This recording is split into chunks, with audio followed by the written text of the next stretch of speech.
Part 2. Vilma moved on to play the title role in 1926's The Winning of Barbara Worth, in which she was reteamed with Ronald Colman. She actually played two roles, Barbara Worth and her mother. The story followed a family that moves out west only to find tragedy as the father is killed and the mother, Vilma, dies shortly after burying him, leaving behind an orphan daughter, Barbara, who would grow up to also be Vilma.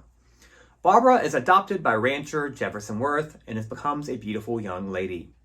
Poor ranch hand Abe, played by Gary Cooper in his first leading role, is in love with Barbara, as is the wealthy developer's son Willard, played by Ronald Colman.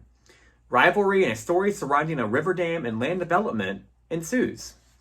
What first struck me about this film is Vilma's brilliantly acted, albeit brief, performance as Barbara's mother.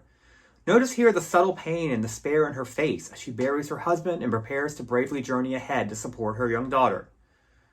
Vilma managed to make Barbara totally different from her mother, seen here as a bubbly, lovely young lady that is smitten with Gary's Abe. Take a look.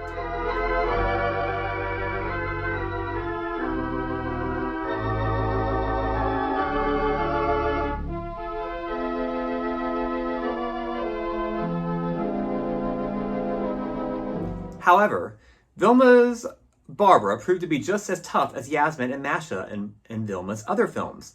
Notice in this scene how she fends off the unwelcome advances of the lecherous MacDonald, played by Ed Brady.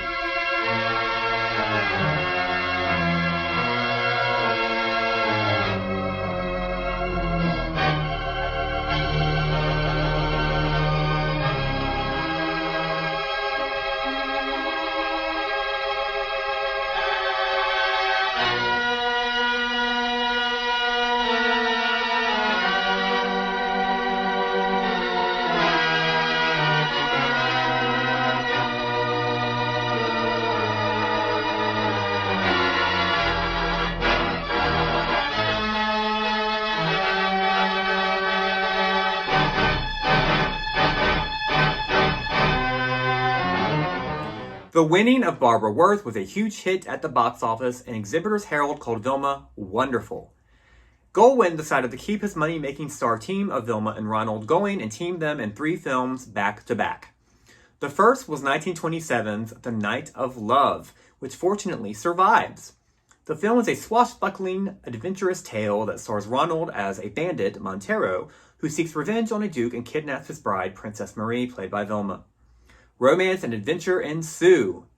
Princess Marie was not that much of a stretch from Vilma's previous roles in Barbara Worth or Son of the Sheik, but she still proved memorable as the feisty, heroic, yet lovely heroine, as you can see in this following clip.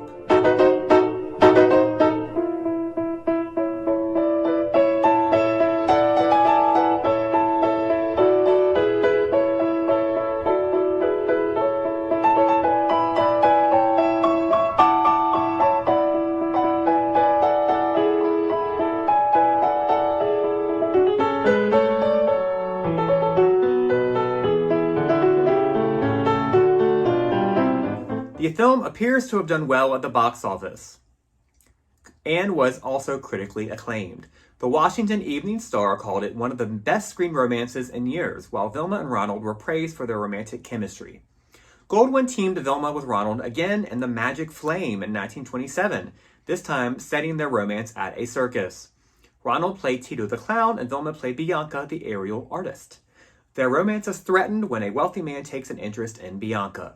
Unfortunately, the film is lost, but according to the Exhibitors Herald, it appears to have been another commercial hit. Variety said Colman and Banky together should be a draw on their own and called Vilma ravishing.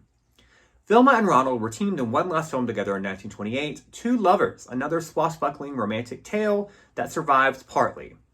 Variety said that the Colman-Banky name and lights plus the title leaves little to guesswork as to the box office probabilities. Goldwyn, seeing the dollar signs in Colman and Banky, decided to experiment and split them up in 1928 to see if they could make even more money on their own. He placed Vilma in her first star vehicle, The Awakening, and co-starred her with Ronald Colman lookalike Walter Byron. The film was essentially a World War I romance in the vein of The Dark Angel. Harrison's reports said that Vilma does good work. By late 1928, Goldwyn decided to gamble on moving his biggest leading lady star into the talkies. He encouraged Vilma to take voice lessons to lessen her Hungarian accent, so that she would be prepared for the talkies. She had obviously learned English by this time. Colman began production on This Is Heaven as both a silent and talking film, just in case talking pictures went out of fashion. They didn't, and Colman released the talkie version. In the film, Vilma plays Eva, a Hungarian immigrant to New York that navigates life and love in a new country. In my opinion, having Vilma play a Hungarian character was a wise move on Colman's part. According to Colman's biographer, A. Scott Berg, Colman became nervous when Vilma was not taking her vocal lessons as seriously as he had hoped and began toying with the idea of shelving the film. Did he shelve it? Stay tuned for Vilma Banky Part 3 to find out.